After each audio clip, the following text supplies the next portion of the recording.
Unfortunately, unlike yesterday, we're not always going to end up with systems that we can just jump right to adding or subtracting. A lot of the times we're going to see systems that look like the ones down below, where I don't have anything, I can just add or subtract right off the bat, and we'll eliminate either x or y.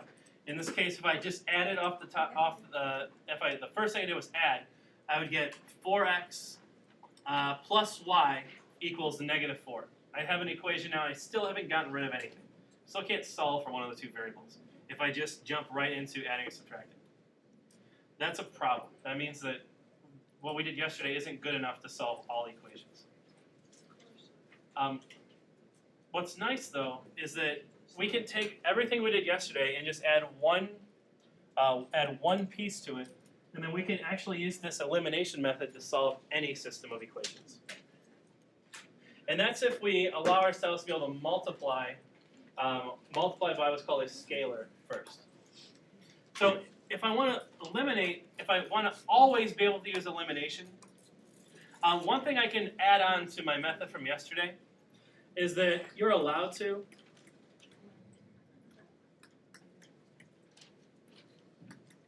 multiply one or both of the original equations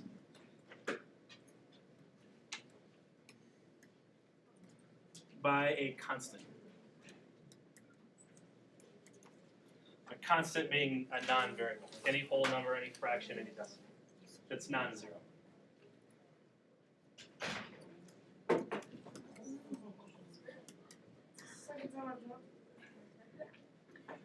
When a non-zero, multiplying by zero doesn't really help matters ever. Just gives us the zero function. Is it good? But we can multiply any one of those equations first off, all the way through by any non-zero constant. Any whole number, any fraction, any decimal, it's not zero. If we multiply every term by that same constant, we can get what's called an equivalent equation. Which works really well, actually, because with this, we can actually use this tool here to be able to rewrite our system equations so that we can use elimination. For example, if I look at my first example system here, as I noted before, we can't just jump right into adding, because that doesn't make our system able to eliminate it. But if I specifically look at this x, what could I multiply, say, negative 2x by, so that I could get it to more or less match up for elimination purposes? What would I want to do to this negative 2x? What can I multiply this by, so that when I added these two equations together, I'll eliminate the x's? If I multiply by negative 3 and I add the equations, that'll be positive 6. So I really want just positive 3. If I multiply the bottom equation here by positive 3, you get the following. I'm going to put any parentheses and say multiply by 3. The first equation I didn't change. But the second equation, if I multiply through by the constant 3, then I end up with what? Negative 2 times 3 is negative 6x's. 3y times 3 is 9y's. And negative 5 times 3 is negative 15. Since I'm allowed to multiply by through a constant of choice, if I choose to do 3, then I'm going to choose to make these x's more or less able to be eliminated. So once I've done that, now look, I have a system that I can certainly solve by elimination. I can just add these two things together, and my x's now will drop out. And I end up getting the following. 6x plus negative 6x is 0. Negative 2y plus y is 7y's. What's 1 plus negative 15 is negative 14. Wow, elimination worked again. What's y going to be equal to? Y is negative 2.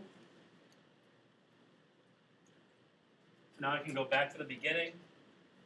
and try to get myself and try to figure out what x is. Let's take the, since I'm trying to find x, let's take the top one because x is positive up here.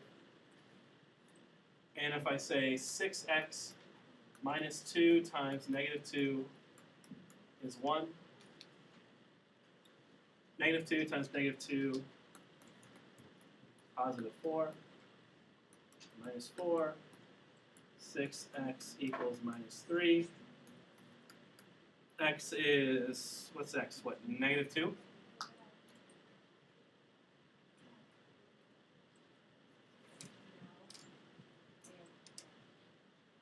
What is x?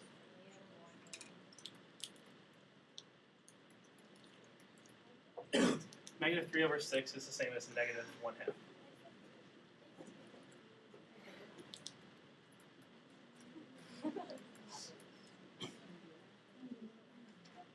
So my solution, or these two lines, if I were to graph them, cross at negative 1/2, comma negative 2. Okay. It's the same thing you did yesterday. Just if we don't get something that matches up, we can make them by multiplying through by a constant.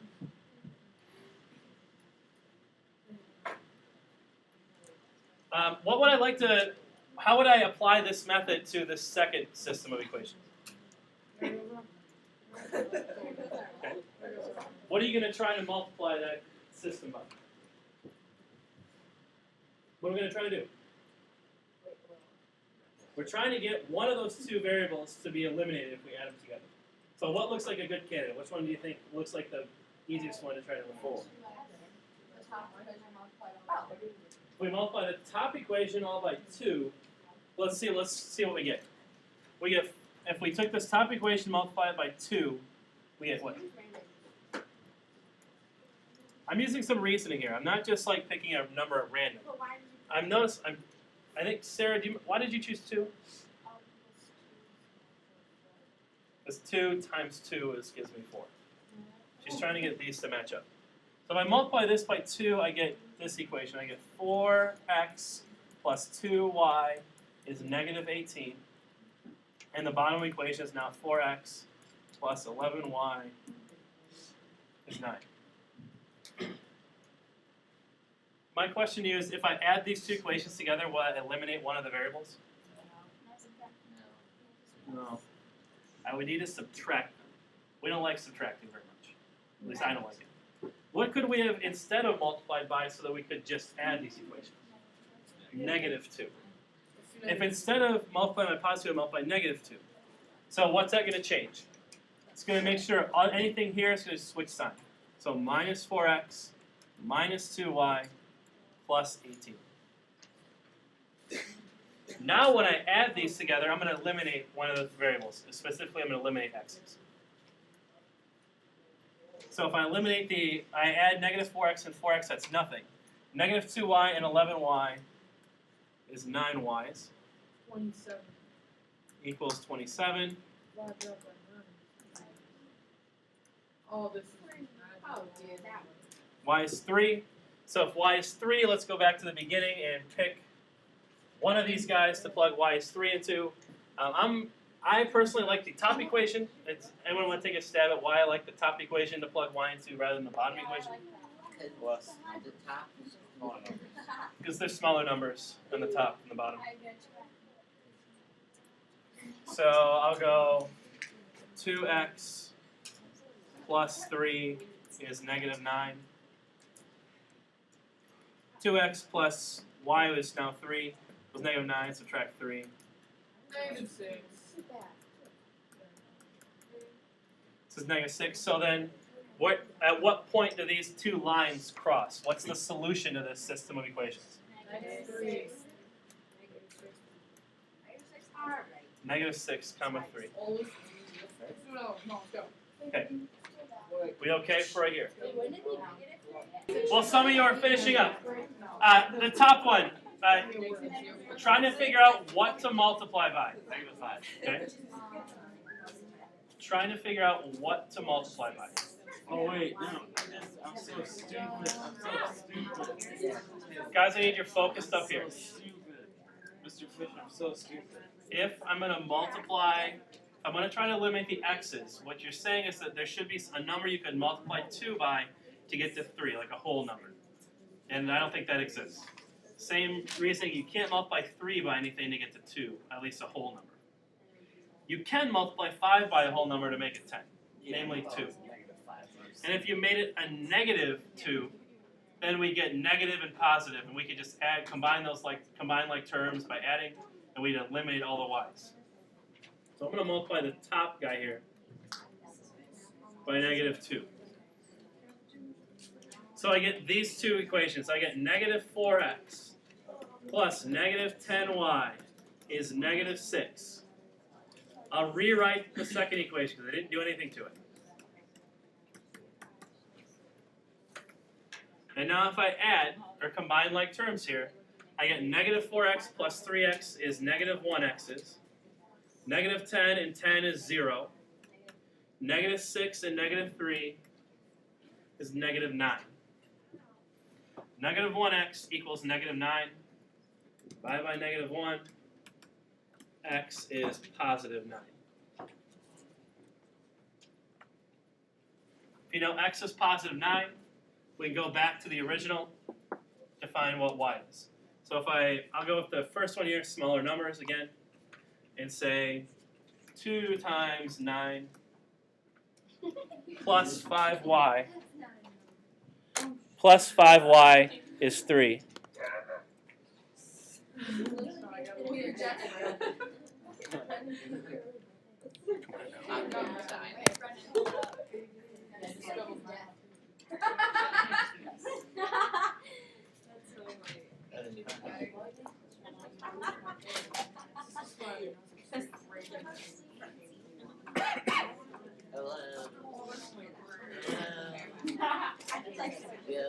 Pause.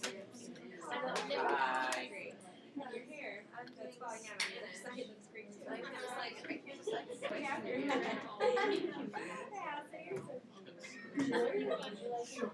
Anyways, 2 times 9 plus 5 times y is 3. 2 times 9 is 18. 18 plus 5y is 3. 5y is negative 15. Y is negative 5. Wait, how's it negative 5?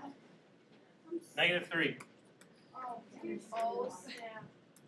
See, you should catch Catch me on your toes. So the solution, these lines cross at 9, negative 3. Our last example before we kind of send you off for a long weekend here. Negative 3x minus 7y equals 5. 9y equals 5x plus 5. There's a couple things going on here. First, just like in one of the homework problems, these variables are on the same side. So I first need to rewrite these equations are in the same spot. Do not back up yet. Minus 5x.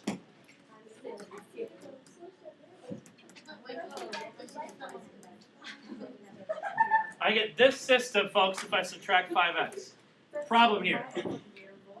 There's not one number I could multiply like 3 by to get to 5.